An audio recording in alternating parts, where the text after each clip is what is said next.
राधे राधे, जय श्री कृष्णा। मैं निर्मला पांडे अपने चैनल पे ललनवा विवाह गीत आज गा रही हूँ। आप लोग सुने, अपना आशीर्वाद बनाए रखना।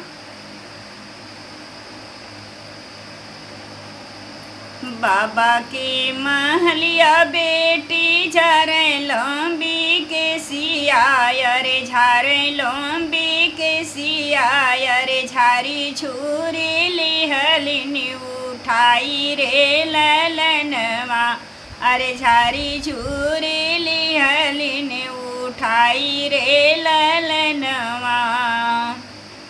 घोड़वा चढ़ल आवे दुल्हे कवन राम, दुल्हे कवन राम, थामी ले तुम उरे घोपरे ललनवा। अरे थाम धन मऊरे गोपरे ललनवा। कैसे कथामी स्वामी मऊरे घोपवा, रे मऊरे घोपवा। रे बाबा दुवर माझे ठाढ़ रे ललनवा। अरे बाबा दुआरे बाटे ठाढ़ रे ललनवा। बाबा कलाज तू कर तू मोरी धनिया, अरे कर तू मोरी धनिया। अरे जब धन रह तू कुंवारी रे ललनवा। अरे तब कर तू लजिया जे उनकर रे ललनवा। कैसे कथामी स्वामी मऊरे घोपवा, रे मऊरे घोपवा।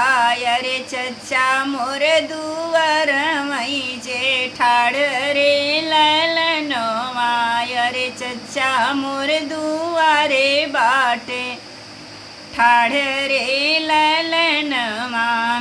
चचा कलाज तू कर तू मोरी धनिया, रे कर तू मोरी धनिया।